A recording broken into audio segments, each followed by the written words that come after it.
Salut à tous, on se retrouve aujourd'hui pour parler du FC Barcelone en ce mercredi 24 septembre et on commence tout d'abord avec les photos de l'entraînement du jour pour préparer bien sûr le déplacement demain du côté du Real Oviedo pour un match de Liga. A noter déjà, bonne nouvelle avec Baldé les gars, il est de retour à l'entraînement avec le groupe, lui qui est blessé quand même depuis pas mal de semaines. Retour à l'entraînement, est-ce qu'il sera présent pour le match demain ? Je sais pas, j'en sais rien. La conférence de presse aura lieu tout à l'heure dans Hansi Flick, il en parlera certainement. Bien sûr, de Baldé, je pense que c'est un peu trop tôt pour voir son retour.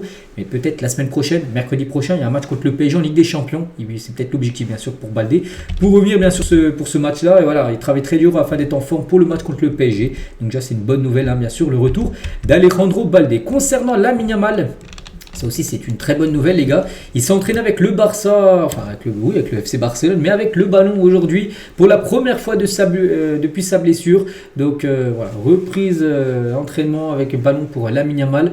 Concernant le match demain, je pense encore, pour moi ça va être encore peut-être un peu trop juste pour Lamine Yamal. On verra, de toute façon le groupe sera dévoilé là en fin de journée. Mais voilà, l'objectif lui aussi c'est de revenir mercredi prochain pour le match contre le Paris Saint-Germain en Ligue des Champions. Les autres photos, on peut voir Rafinha, on peut voir également le milieu de terrain, Frenkie de Jong bien sûr avec Pedri, on peut voir le requin Ferran Torres ou par exemple Jules Koundé ou même Marc Casado, tiens avec le nouveau équipement, je ne sais pas si vous le regardez, tout en noir, full black en gros, avec les sponsors de couleur bleue, vraiment magnifique bien sûr, ce maillot d'entraînement du FC Barcelone. On continue cette fois-ci avec les unes des journaux Sport et Mundo Deportivo, ça parle de Gavi, KO, 5 Messi, en gros 5 mois. Voilà. Donc forfait 5 mois Gavi, et ça c'est le gros coup dur de la journée. Bien sûr la blessure de Gavi. Donc c'est qu'il y a pas mal de choses. Ça parle du Camp Nou, ça parle de Gavi, ça parle de la légende Ntana Bonmati bien sûr avec son triple ballon d'or. Mais nous on va parler de Gavi parce que c'est une catastrophe Gavi les gars. Communiqué médical de la part du club. Gavi a subi une arthroscopie de sa blessure au ménisque interne. Il a été suturé dans le but de préserver le ménisque. La durée de son absence est estimée à 4-5 mois. C'est un communiqué officiel. 4-5 mois, il ne rejouera pas sur cette année 2025. Il pourrait revenir janvier. Le temps en plus, le Barça ne va pas le faire revenir trop rapidement. Février, quasiment, ce sera le retour de Gavi qui va louper quasiment une bonne partie de la saison. On lui souhaite bien sûr un très bon rétablissement. Et le chirurgien, en gros, n'en croyait pas ses yeux lorsqu'il a ouvert le genou de Gavi. S'est fait opérer hier. Gavi.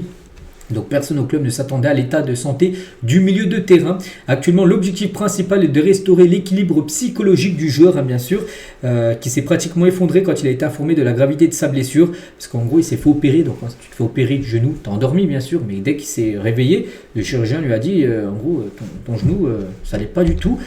Ménisque et ligaments touchés, une tragédie absolue. Voilà, à l'heure actuelle, la priorité, comme j'ai dit, c'est de soutenir psychologiquement le joueur. Parce que bien sûr, Gavi, on se souvient déjà dans le passé, il avait une grave blessure qui l'a fait louper un an de compétition.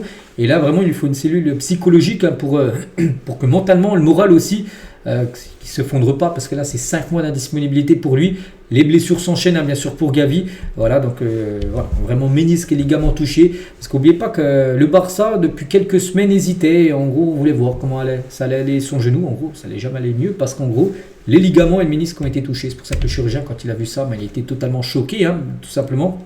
Voilà, de Gavi. Et qu'est-ce qui s'est passé quand même avec Gavi, avec son genou? Donc Gavi a d'abord ressenti une gêne au genou lors de la séance d'entraînement du 29 août dernier, donc il y a à peu près un mois. Mais la douleur n'était pas si forte. Et en gros, il s'était blessé, peut-être le ligament avait été touché.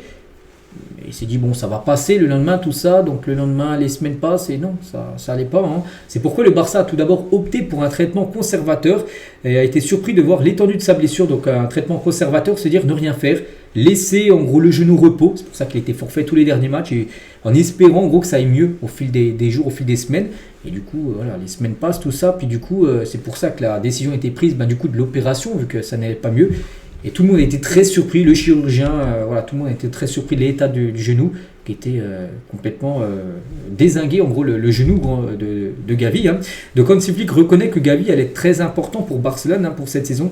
Il allait être le premier remplaçant de Pedri et ou de De Jong. Quand un était blessé ou a besoin de souffler, c'était lui directement qui allait jouer à sa place. Donc voilà, bien sûr pour Gavi les gars, c'est une énorme catastrophe. Donc comme je dis, il ne jouera plus en 2025. Comme je dis, février, ça va être le retour. En février, même peut-être mi-février, voire peut-être fin février, parce que le Barça ne voudra pas le faire revenir trop rapidement pour éviter toute rechute, bien sûr, par rapport à son genou, vraiment qu'il gêne quand même depuis pas mal de temps. Et Hansi Flick sera maintenant encore plus prudent avec Marc Bernal. qui a subi une blessure très similaire à celle de Gavi. On sait que Marc Bernal, il s'est fait les ligaments croisés en août 2024, donc il y a un an. Donc là, il était revenu, il a pu jouer quelques minutes lors d'un match, plus c'était lequel, il y a quelques jours. Donc voilà, lui, c'est très prudent. Voilà, il ne faut absolument pas reprendre le risque avec Marc Bernal de le faire trop jouer tout ça. Donc lui aussi, Marc Bernal va jouer seulement quelques minutes par rencontre. Il reviendra peut-être jouer un match titulaire, peut-être d'ici encore un mois, il le faudra. Voilà, pas de retour trop rapidement, bien sûr, pour Bernal. Voilà ce qui veut dire quand même le gros coup dur, c'est quand même la blessure de Gavi pendant 5 mois. Très gros rétablissement à lui. On continue cette fois-ci avec le programme, bien sûr, pour l'équipe, pour les prochains matchs. Donc demain, on est le 24, donc demain le 25, 21h30, le Real Oviedo. Ensuite, le Barça, dimanche après-midi, enfin fin de journée, 18h30. Voilà, ça sera la réception de la Real Sociedad. Ensuite, mercredi prochain, dans une semaine jour pour jour, la Champions League, réception du Paris Saint-Germain. Ensuite, le 5, c'est un déplacement à Séville. Ensuite, c'est la trêve. La trêve, ensuite il y aura un match contre Girone, le derby, l'Olympiakos en Ligue des Champions, le Real Madrid le 26 dans un mois et 2 jours, ça sera le Classico, et Barça-Elche le 2 novembre prochain, donc voilà, pas mal de matchs bien sûr. Donc nous pour l'instant objectif, Real Oviedo. Donc demain on fera l'avant-match, la conférence de presse aura lieu tout à l'heure bien sûr dans le Cific, on reviendra sur tout ce qu'il a pu dire demain dans le prochain épisode. Et concernant le prochain match à domicile, donc le Barça-Real Sociedad dimanche, et regardez, le tableau d'affichage du Spotify Cup New indique le match de dimanche contre la Real Sociedad. Donc Barça 0, Real Sociedad 0. On se dit, ça va peut-être se jouer au Cup New. Non les gars, c'est juste un test. Voilà, c'est même officiel les gars. Le Barça jouera contre la Real Sociedad au stade Montjuic. Ça ne sera pas au stade Johan Cruyff, c'est joué les 2 derniers matchs contre Valence et Retafe. Là c'est sûr, ça sera au stade Montjuic. Et le Barça Paris Saint-Germain devrait également se jouer au stade Montjuic. Donc là les 2 matchs prochains joueront dans ce stade où c'était joué tous les matchs de la saison dernière, c'est officiel. Voilà.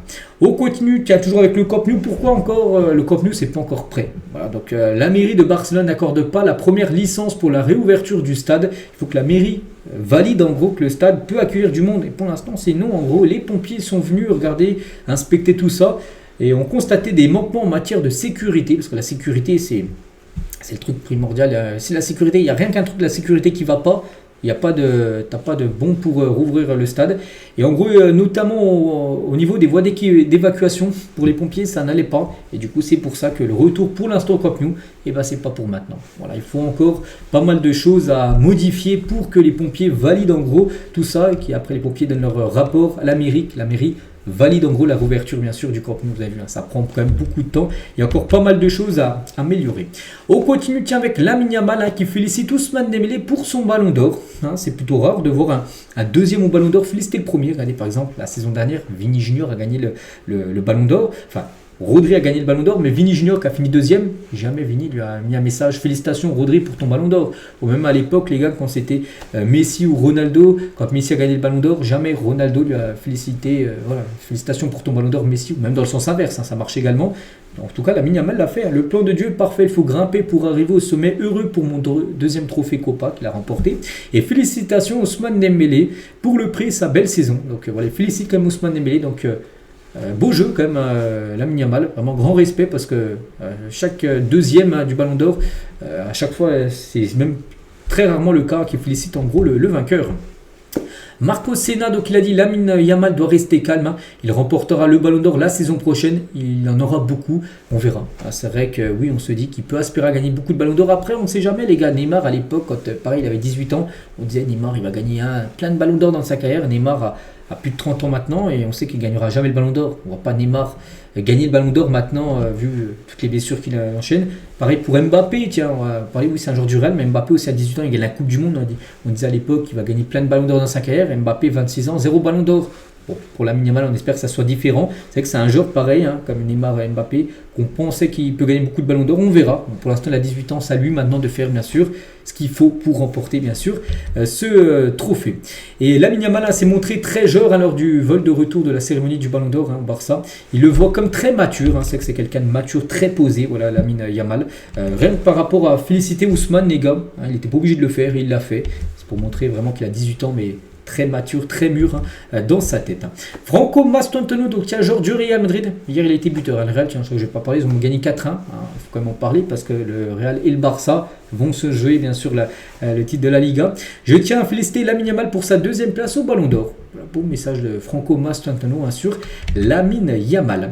Et Lamine Yamal, tiens, pour revenir sur lui, se remet très bien de sa blessure, on en a un peu parlé tout à l'heure les gars, donc il s'attend à jouer quelques minutes ce week-end, hein, pour le match demain ça devrait être encore trop juste, mais ce week-end contre la Real Sociedad il pourrait peut-être jouer, et pour être prêt bien sûr et débuter titulaire contre le PSG bien sûr, ça sera mercredi prochain. Et on finit aujourd'hui avec Frenkie de Jong, et le Barça conclut un accord avec l'agent de Jong pour le renouvellement de son contrat, il est en fin de contrat le 30 juin 2026, hein. De Jong il pourrait prolonger de 3 nouvelles années, donc le club a proposé un renouvellement pour 3 saisons avec une réduction de salaire, voilà. Il devra accepter parce que voilà, tout devrait être finalisé là très prochainement concernant De Jong. Donc voilà ce qu'il y a à dire aujourd'hui, j'espère que ça vous a plu. On se retrouve nous demain bien sûr, hein. Demain en plus c'est jour de match, hein. Donc demain compo probable, conférence de presse d'Hansi Flick, hein. Je vous montrerai tout ça. Allez, je vous souhaite une très bonne journée et à demain.